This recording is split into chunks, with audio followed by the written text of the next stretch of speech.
Khyber Pakhtunkhwa medical faculty میں controller کی set پر doctor کی تعیناتی کے خلاف پیرامیڈیکل ایسوسی ایشن کو ہارٹ نے صدر پیر راشد بخاری کی قیادت میں پریس کے سامنے احتجاجی مظاہرہ کیا۔ مظاہرین نے اپنے حقوق کے نعروں پر مشتمل پلے کارڈ بھی اٹھا رکھے تھے۔ احتجاجی مظاہرین سے خطاب کرتے ہوئے پیرامیڈکس کے رہنماؤں راشد بخاری، عبدالقدوس بنگش، واصف ٹوری اور دیگر نے کہا کہ پیرامیڈکس کے حقوق پر ڈاکہ ڈالنے کی ہر کوشش کو ناکام بنائیں گے۔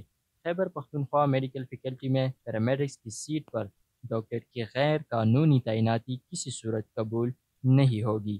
پیرامیڈکس میں سینئر اور قابل افراد بھی موجود ہیں، ان کی جگہ دوسروں کو بٹھانا ناانصافی ہے اور اس غیر قانونی فیل کی بھرپور مذمت کرتے ہیں۔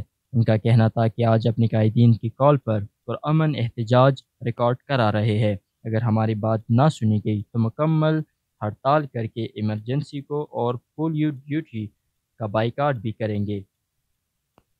انہوں نے مطالبہ کیا کہ پیرامیڈکس کی سیٹ سے ڈاکٹر کو ہٹایا جائے اور ای پی آئی ٹیکنیشین کو فوری تنخواہیں ادا کی جائے، کیونکہ ہنگو میں تنخواہیں نہ ملنے کی وجہ سے ہمارے ایک بھائی نے خودکشی کر لی ہے۔ ان کو مزید جانی و مالی نقصان سے بچایا جائے۔ اس موقع پر ای پی آئی ٹیکنیشین کی ایصال ثواب کے لیے دعا بھی کی گئی۔